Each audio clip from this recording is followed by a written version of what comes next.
honor to be here. It's a very exciting event to see this happening, and to hear the comments of His Excellency was amazing. I mean, I think as I travel the world, speaking to a lot of different governments, speaking at a lot of conferences, it's just very encouraging to hear when the government is willing to show support for this industry.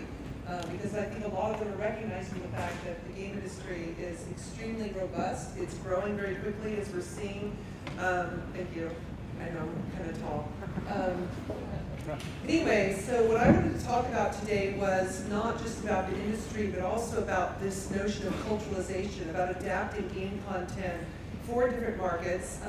I am the executive director of the International Game Developers Association. I also happen to be a geographer, and I've been working in the game industry for over 20 years, and I do what is called culturalization, basically helping game developers adapt their game content for other cultures, usually in ways that they don't really think about.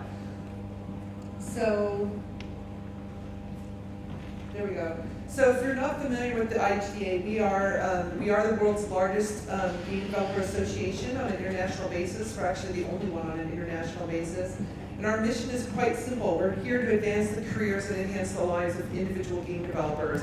So we're not a trade association. We don't represent companies. We represent developers as individuals, whether they work at AAA, whether they work for publishers, whether they work in their garage as an indie developer. It doesn't matter. If they make games, then they are welcome in our organization. So the top priorities for the IGA. So first, we advocate on key issues in the industry. So if we hear about things happening that may affect game development in a negative way, whether there's government regulation in different locations, like you heard last year, the Australian government pulled funding for a lot of game development, and so we were very vocal about that. And then in Mexico, the government was trying to implement a rating system that was very intrusive and very heavy-handed. And so we spoke up about that as well. And so we try and make sure that we are there to help developers speak up in their different locales. I don't think this works. We also foster networking in communities. We have over 125 chapters worldwide, where we have developers come together usually on a monthly basis, and they talk about what they do. They collaborate with one another, they learn from one another, they find mentors, they find mentees, and they basically exist in a community to help each other. And also, we encourage professional development, as I mentioned, because we really want to get better at what we do as game developers. It's not about just getting a job. That's important, but we also want to get better at our jobs. And then also emphasizing the international outreach, because that is such a critical component as we're seeing game development all across the world. We're seeing it grow in pretty much every region of the world. And it's important for game developers to be connected to one another as a collective group who who are basically changing the entire media space. So we have an international creative community. That's part of what the IG is. Game developers all around the world. And then we also know, though, that the industry's future is definitely international. So, one more, sorry.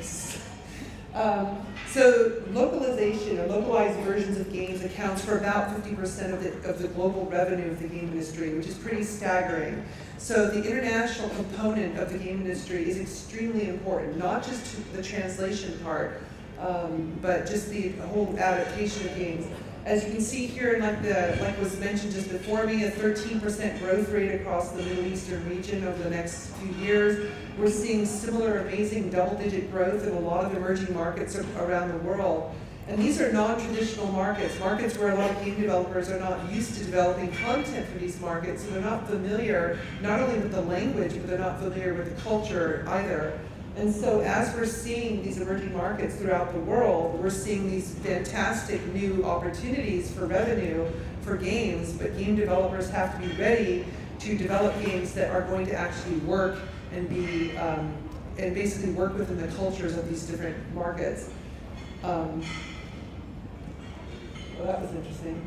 So there's a shifting emphasis that's happening. So localization is always going to be important. We always know that translation is going to be very critical because it's important to translate the game content. But at the same time, we also want to design the games for a global audience. So it takes a different step. It's not just about making a game and then translating. It's about actually thinking, you know, what kind of people are going to be playing my game? Do I want to make this game just for Lebanon? Do I want to make it just for the Middle East? Or do I want people in China to play it? Do I want people in Thailand to enjoy this game?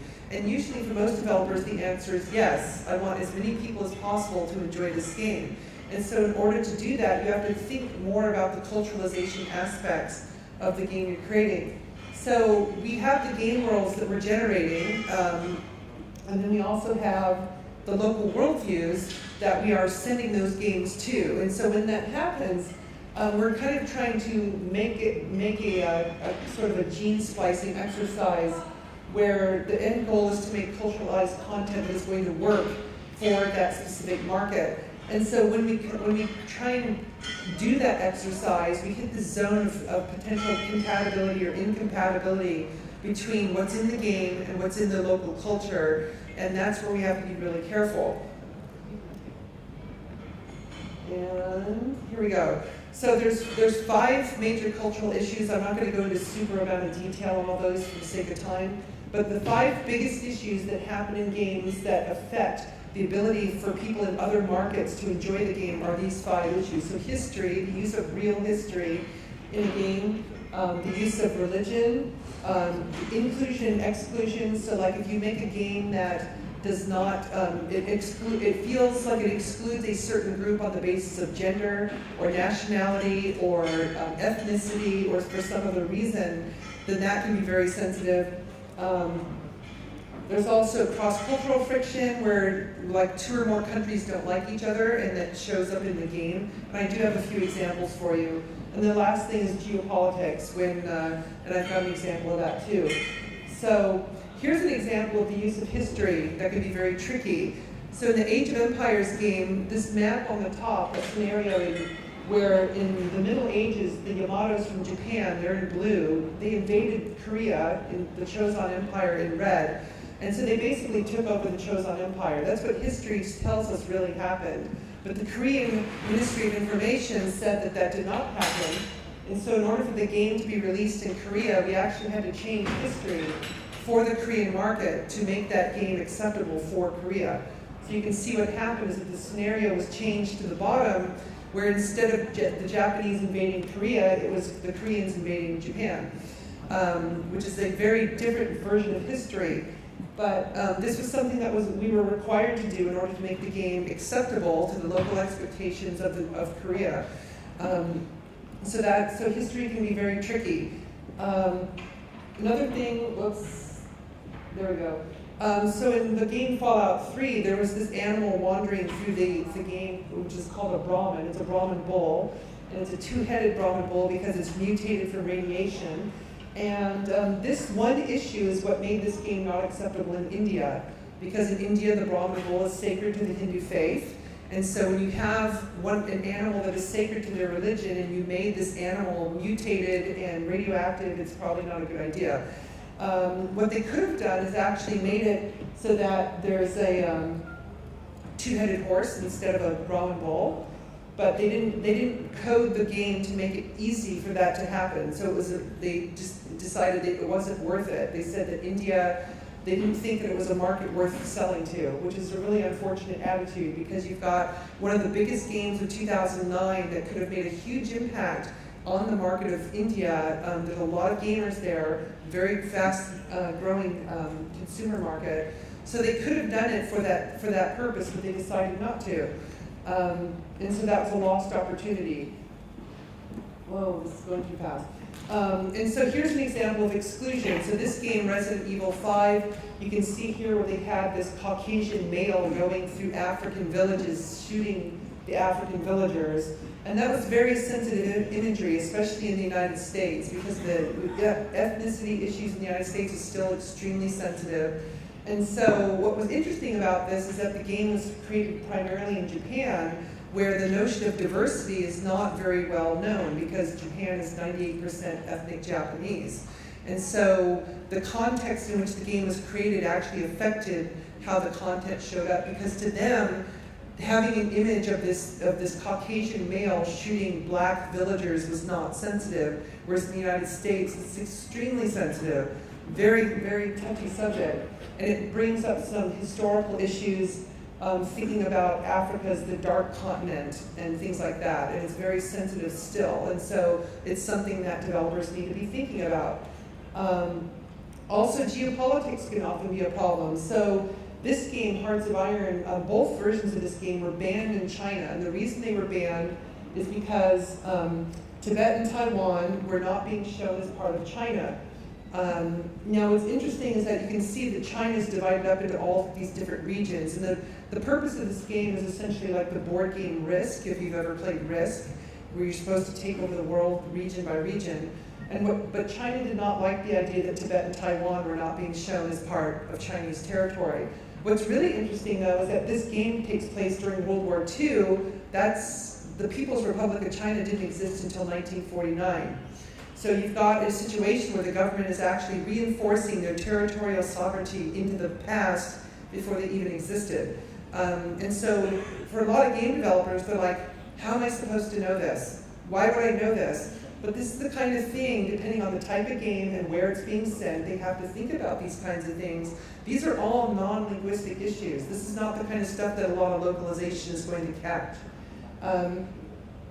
So really what we're dealing with here is this argument about art versus commerce. And so with these kinds of issues, I mean, obviously I think for most developers, if I asked developers in the room who wants to make money with their game, I think everyone would raise their hand. Of course we want to make money with our game. And that's what's really, that's part of why they're doing it. They also they're artists. They are creating something because they have creative passion, they've got a vision for a great idea, they want to share it with the world, but they also want to make money off it and have a return on their investment of time and effort.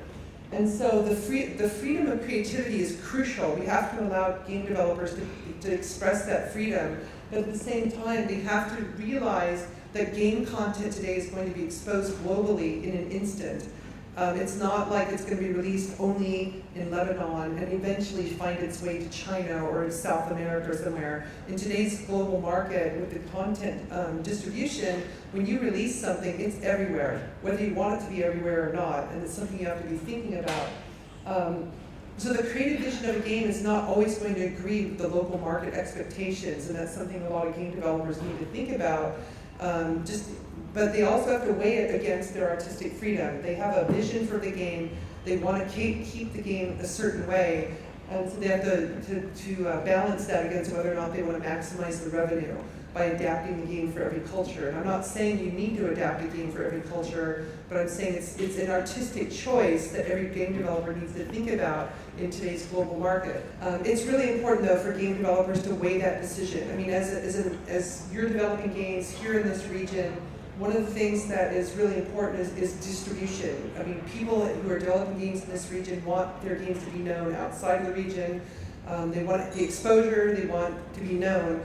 And so it's really important then to think about this kind of stuff because it does make a difference, and it can make a huge difference. And it can be a very positive thing too, because sometimes you can actually, when you do a little research on what kinds of games certain markets really like, or some kind of themes they really like for example in China, they like a lot of mythology related to the Chinese history is something that is very big in China. If you do that kind of research, you can actually maximize the appeal of your game just by thinking about that kind of stuff. So that's what I wanted to say. Thank you.